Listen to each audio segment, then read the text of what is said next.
dem Kaffrine daan na ñoo xam ne dañu nekk ci ginnaaw seen ordinateur di kacc. mafia kacc te guddi ga booy yi ne ko d'accord léegi sax dañuy taxawal mafia kacc teg ci seen slogan lu nakari Macky neex nañu. xam nga tamit nag internet bi kenn moomu leen gis nga man su ma jéemee raisonné benn booy xam nga lu may wax. El Malick joxoo ma crédit jëndaloo ma téléphone Seydina Ousmane mu sell mi gënoo ma ko bëgg donc bàyyi ma dama leen pour ngeen comprendre.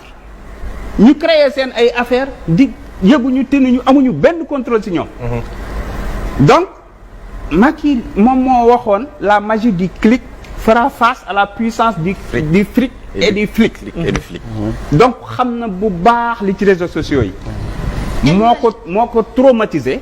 ba tax na fi mu ne stratégie bu ne di recruter nañ fi ay cabinet jël ay jeunes def ay faux profil lu nekk def nañ ko bu ñu ñëwee. ñu duma leen dumay métti ñu delluwaat. moo tax nag ba mu demee ba xam ne bataille réseaux sociaux yi mënatu ci dara. mu ne gars yi rocceeku leen bu leen déglooti. mais c'est peine perdue parce que dañu yaakaar lan la ñu doon wooye candidat des réseaux sociaux. mais ñoom bu leen neexee ñu jàpp ne ay robots ñoo nekk ci ginnaaw machine yi parce que ñoom système yooyu la ñu utiliser multiplicateur d'abonnés de likes de vues on sait comment ça marche. Nous on a choisi de ne pas sponsoriser nos pages. On a choisi de ne pas utiliser des robots.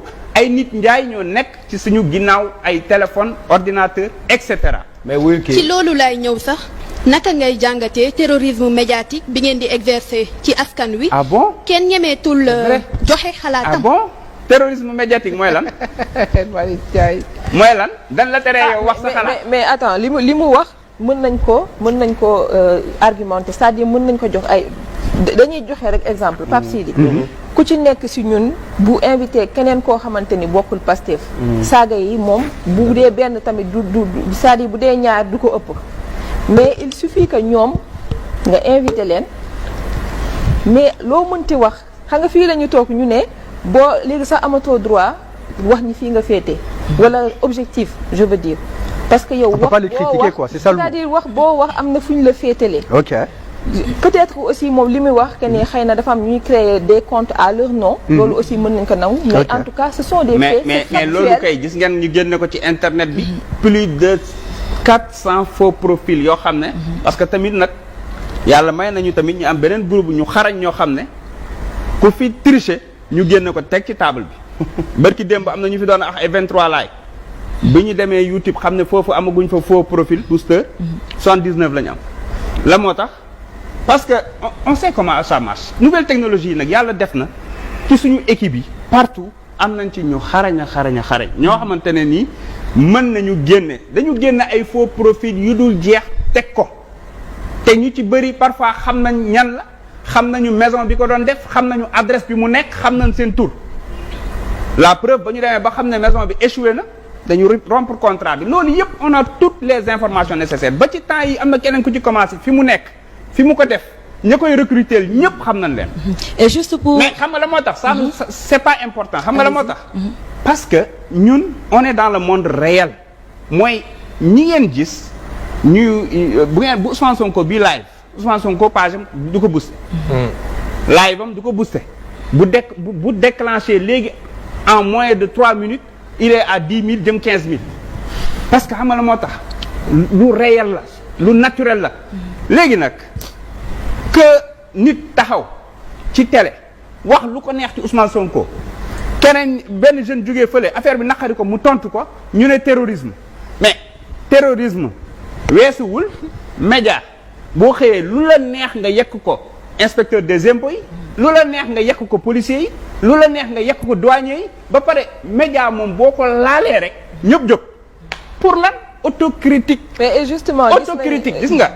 yéen a gën a xam ne le mal des médias se trouve dans les médias yéen a ma ko gën a xam. mais lan mooy déjà lecture bi ngeen ci parce que gis nañu. lecture bi mooy lan avec lecture bi mooy lan l'histoire gis nga pour te dire que par conviction. l'histoire des revues des titres parce que gis nañ koo xamante ni suñu confrère Ahmed Aïdara selon beaucoup de médias en tout cas loolu moo tax mu daal di démissionner mooy le fait qu'il a pas pu lire benn une boo xamante ni xëy na arrangé wul le groupe. tey yéen genre xeet mbir yu mel noonu yéen lan ngeen ciy xalaat. ban appréciation bu ñu doon defante rek yàlla xam na ne mbir yi dina gën a doy waar mais ba léegi du ngeen dégg benn El Malick wala benn Bassirou wala kenn toog attaqué média te pourtant à la veille des élections gis ngeen fi ay médias inventé seen ay kàcc yu tooy xepp ngeen baal ma ne Ousmane Sonko financé par Tullow Oil créé seen benn faux tweet jëli seen benn nit ghanéen tuddee ko nangam média de la place l'Observateur publié ko Cheikh Yérim Seck reprendre ko coow li loolu lan la si jublu woon lu dul yàqal benn candidat ci affaire Adji Sarr bi lan nga ci déggul ci journaliste yi te pourtant bi mbot mi bi ñu déporté yëf yi mu féete beneen côté bi ñu bëri dañ ne nemb de mel ni du même dossier bi mais xam nga tamit gis nga nit yaa mën a jox sa bopp cër bi tax nit ñi weg la. maanaam même ñun bu ñu bëggoon am crédibilité duñ ko mun parce que yéen rek politiciens yi du ngeen ñu ko may récemment le président de la République ci lancement cérémonie départementale de la jeunesse dafa woote ci appel à la violence muy wax ni nañu moytu médias yi ak internet bi ça rejoint le sujet nañu moytu fitna bi ci internet yi nañu moytu influenceurs yi nañu moytu médias yi également ku jóg def sa média xamoon nga il est midi. comment il est midi Ndiogou Wack Seck. c'est-à-dire continuer. xale nga moo tax lan la fi doon def. ak ku ko doon yebal. jamono yooya Idrissa Seck moo nekkoon noonu Macky Sall. tout à fait. loo xalaat ak loo xalaatul teg na ko ci deram moom miy wax loolu noonu xam nga gis nga. mais tellement que enjeu bi dafa rëy. non bu ñu waxantee dëgg moom la mu utiliser. moo nekk di ko sànq. loolu mooy li am moo tax affaire yi traumatiser ko. parce que boo yaakaaree ne mën nga naj presse bi. ñii nga naj leen ci aide à la presse ñii nga naj leen ci impôt ñii nga jënd leen ñi nga xam ne mënoo leen jënd nga leen di xeex wala nga leen di sonal et cetera pour yow mën a dérouler li nga bëgg sa RTS yaa ko moom ñun RTS moom suñu du ñu tëdd sax ba génn sax ne dinañ ko mës a def. waaye yéen de réseaux sociaux yéen comprendre nga donc léegi nag ma ne ba feneen amee ba léegi kenn sonnatul. moo tax it donc ku nekk ak sa appareil. léegi nag looloo tax encore une fois aujourd'hui gis nga autocritique bi. ci boo fànn yépp la catégorie yépp la bu ñu bëggee defar société bi ñu bëgg a defar te loolu médias yi dañ ci am part de responsabilité extraordinaire. man El Malick xam nga lan moo paradoxal ci démarche bi des fois je me pose la question je me dis Pastef les patriotes ils ont eu l'audace d'indexer là où se trouvaient les maux de la société avec la crudité de ces maux mais problème bi mooy à chaque fois qu'une personne essaie d'avoir un regard critique sur Pastef li Fatima Tall doon wax naan terrorisme médiatique. Il y a 10 000 personnes avant de comprendre. Il faut que tu penses exactement comme eux. Sinon tu es lynché, tu es tabassé sur les réseaux sociaux. Ça aussi c'est kenn ñemeetul joxe xalaatam. yéen nag non man ak yow ñoo far. non dama bëgg a def appel. léegi damay far ak yow ñëpp booy ndànk parce que dafa mel ni gars yi ils sont terrorisés ñëpp jóg nañu. non man dama bëgg. non léegi man d'accord man yow laay faral comme ça. plateau bi non mais xam nga la mooy non c'est pas ça. très sérieusement parlant nag bu ñu waxantee dëgg on a des militants très disciplinés ñoo xam on est le seul parti boo xam ne su président Ousmane Sonko waxee jóg leen bay ñu jóg bay jóg leen nettoyer ñu jóg nettoyer benn yoon laa ma sa gis président Ousmane Sonko joxe ndigal comme ni ko gars yi di waxee comme booy nee na ñoom ndigal lay joxe ñu ne ko bii désolé mais duñ ko topp mooy su may wuyu ji bu leen ma gunge. ak jóg leen mobiliser aussi ngeen dem mobiliser ak vous êtes parti bi mu fi amee ñoo xam ne dañuy wax ne ngeen dem mobiliser dafa am ay nit ñu dem ci sëriñ si fekk naa Ousmane Sonko ci sëriñ Muntaxa mu ziar ba noppi am ñu fa dem jiitu ko fa ne ko Sonko ak ñi mu àndal dañuy saaga sëriñ si noonu lañ ko defee Médina noonu lañ ko defee ci waaw noonu lañ ko defee fépp mu taxaw def déclaration daal ne loolu ñi koy def bokkuñ ci moom te ay nit dañuy wëy on a même sorti un communiqué de presse am na ñoo xam ne dañuy wëy di boo Ousmane Sonko di def mais loo ci man tey ñàkk jëfe ndigalam la tey jàppuñ fi koo xamante ne nii dafay dem ne moom bëkk néegu sëñ Muntaxa la di dóor wala bëkku neegu maam Abdoula wala bëkku neegu diw la xam nga le problème c'est pas ça nit ki nga xam ne dafa am conviction personnelle am téléphone am moomoo ko xam nga ñun Pastef suñuy ay militants bokkul ak militants yi nga xam ne dans les partis la pensée unique la y a un seul constant et des variables Pastef militant bu ci nekk te loolu xëy na biñ koy sos dañ bindoon ca carte de membre ba mooy le premier grade dans ce parti c'est le grade de militant moo taxoon sax suñu premier carte de membre yi ñu génne defuñ ci woon numéroté wuñ ko woon pour éviter ñu naan kii mooy militant de première heure de deuxième heure et cetera pour vous dire mais le problème est que tey quoi qu'on puisse dire il y a des jeunes déterminés ñoo xam ne am nañ benn espoir ci Pastef ak ci leaderu Pastef gis nañ ni am na ñoo xam ne suba ba ngoon nuñ ko faagaagalee lañ xool ñu ne nag lu mu leen jaral na leen téeméer bi te loolu nag c'est de bonne guerre moo tax ma ne la autocritique bi fépp lañ ko war a defee tey c'est pas une question que boo jugee wax lu neexul rek et cetera mais est-ce que xam ngeen yéen a ngi xool ñi dàq saaga yéen da ngeen ñoo yeb rek mais saa yu ngeen waxee lu neexul ci mburoog sow dootu ngeen ko defati dem leen ci Facebook bi ngeen xam ngeen ci dara El Malick man macha allah liñ fi wax ni yëpp ni Sonko moo ko def parce que fa ko def lu am solo la ñu ngi ko créé en 2014.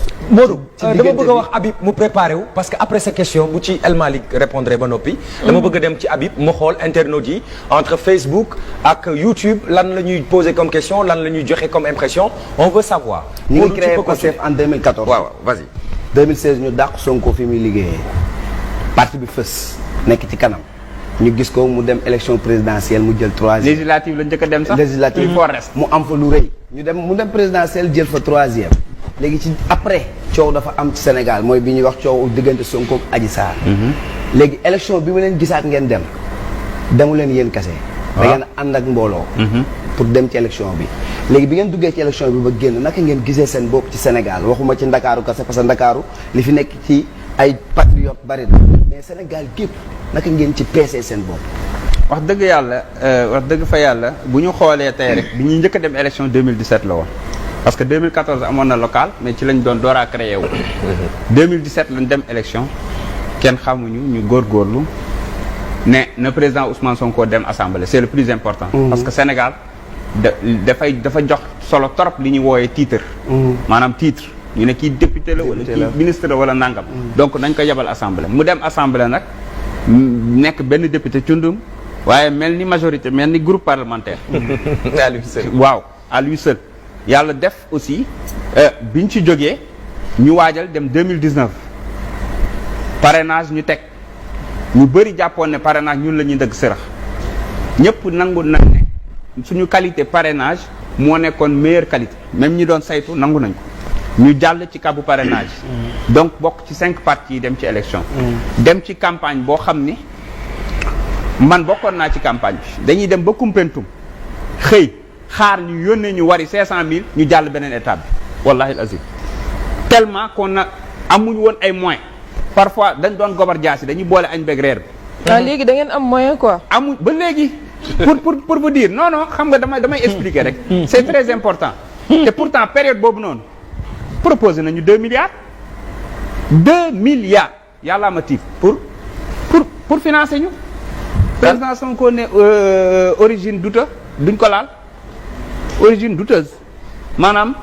xamuñ fu mu jógee. du ay waxantu ay force occulte ñoo leen doon waaj a. non déggoo li ma la wax moo tax bi ñu gisee ñi naan ay Tulaw Oil finance ay xawma 150 millions xawma et cetera ay ree daf ñu jàpp. kan moo leen proposé 2 milliards. ah déet du ma ko kii. comme jëlu leen xaalis bi du ngeen ci wax. du ma ci wax c'est une puissance interne ou externe. mën nañu wax ñaar yëpp. au Sénégal wax fa dëgg yàlla caaxaan gi dafa bëri lool ci presse bi. jàngalatuñu suñu ay doom.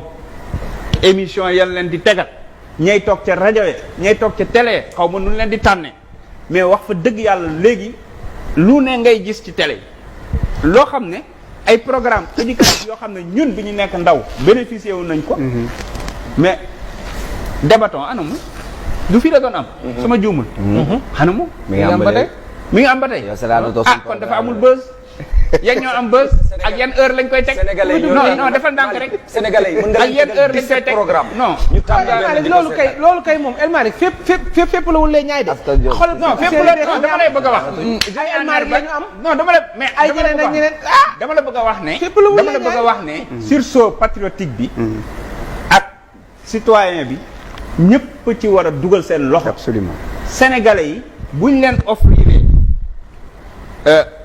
yenn xeetu émission yi bu fekkente ne fulaal nañ ko sénégalais yi dinañ ci gis seen bopp mais bu fekkente ne émission yooyu da nga koy teg ci ay heures yoo xamante ne nii xam nga ne ñi ñee ngi nelaw ñii ña ngay liggéey et cetera mais prime time yi moom ah xam ngeen émission yi ñu fay teg de émission ay mbëkkante yeeg non damay bañ mu confronté ma damay bañ mu confronté ma mais xam naa ne daal confrontation benn yoon am dans la semaine. xam naa ne daal ñun ñëpp war nañu góorgóorlu ci affaire boobu li nga doon wax sànq c'est pas que la politique mais il nous faut aussi des émissions yoo xamante ne nii très franchement dina participer ci éducation bi loolu nag état moo ko waroon def ak cahier de charge yi ñuy jox médias yi c'est ça.